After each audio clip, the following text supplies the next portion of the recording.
Countering Hegemony by Roland Boer, April 2021. This is a term you will hear more and more frequently over the coming months and years. Countering Hegemony.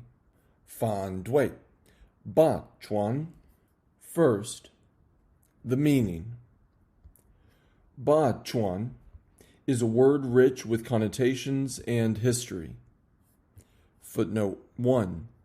Some may be reminded of the Italian Marxist Antonio Gramsci, who developed an influential theory of hegemony in Western Marxism, but the Chinese term has a somewhat distinct sense, coming out of a long history. End of footnote 1. The semantic field of Ba includes a leader of feudal lords, a tyrant or despot, a hegemonic power, and to dominate and tyrannize, in short, to rule by might rather than right. The term hegemon, Baju, came to the fore during the spring and autumn period, 770 BCE to 476 BCE, when the various states within China struggled for dominance. When one did so for a long time, through military might and political maneuvering, its leader was dubbed a hegemon. The term hegemony gained a whole new layer of meaning during China's long anti-colonial struggle and humiliation at the hands of foreign colonial powers. The Western colonial powers, along with Japan, came to be seen as modern-day hegemons, invading, colonizing, massacring, and ruling by might rather than right. Now some history. As the heyday of European colonialism faded, the former colonizers known as the West began to use other means to assert their hegemony. These means were primarily financial and economic, along with efforts to control the global discourse in terms of universal values. Of course, the last European colonial power, the USA, has since the Second World War used military might to assert its dominance, interfering with and seeking to destroy other countries, thus becoming an abuser of human rights and guilty of crimes against humanity. Thus, it should be no surprise that when he was speaking of international matters, Deng Xiaoping, already in the 1980s, spoke of the need to counter hegemonism, or to struggle against hegemony. In so doing, he spoke on behalf of scores of formerly colonized and developing countries.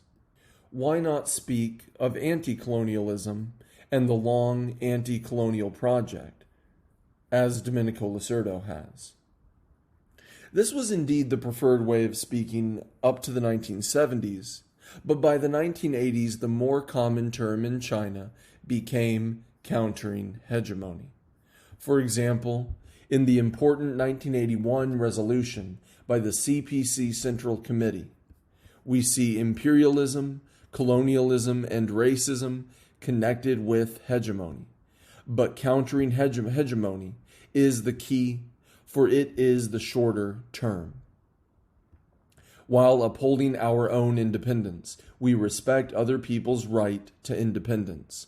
The road of revolution and construction suited to the characteristics of a country has to be explored, decided on, and blazed by its own people.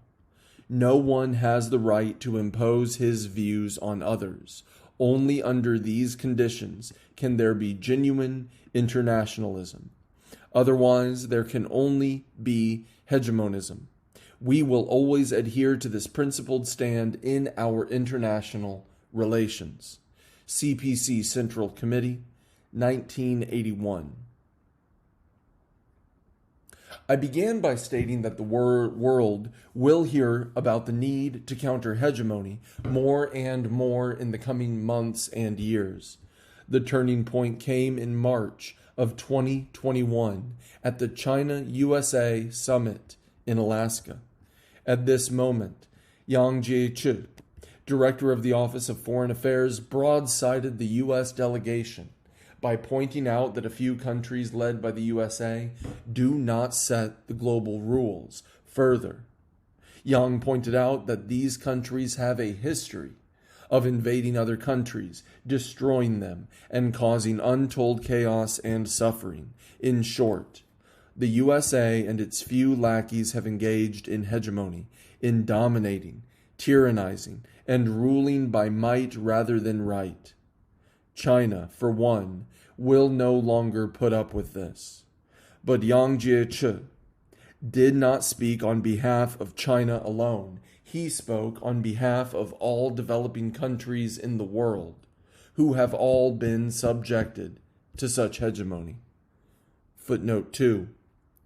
China has much closer relations with such countries, understanding and working with them in a way that is simply beyond the understanding of the former colonizers known as the West.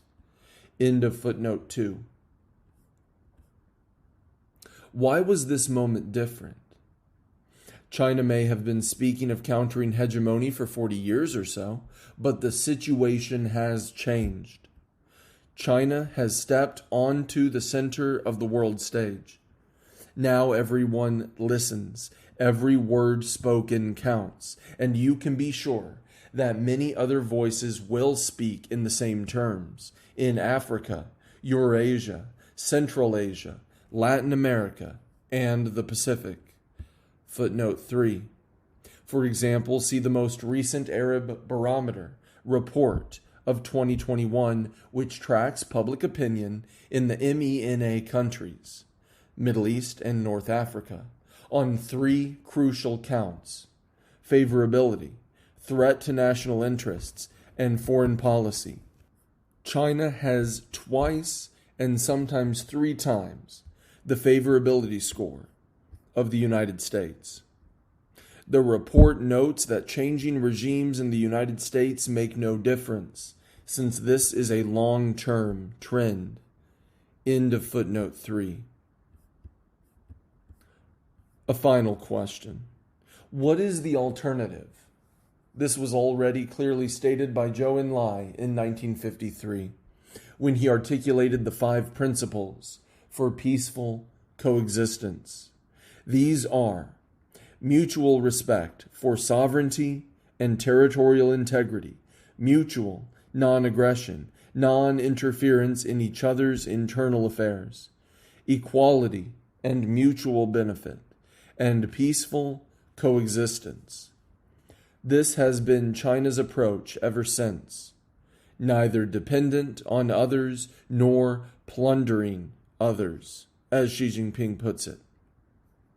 Or, to quote from the Book of Rights, all things are nourished together without their injuring one another.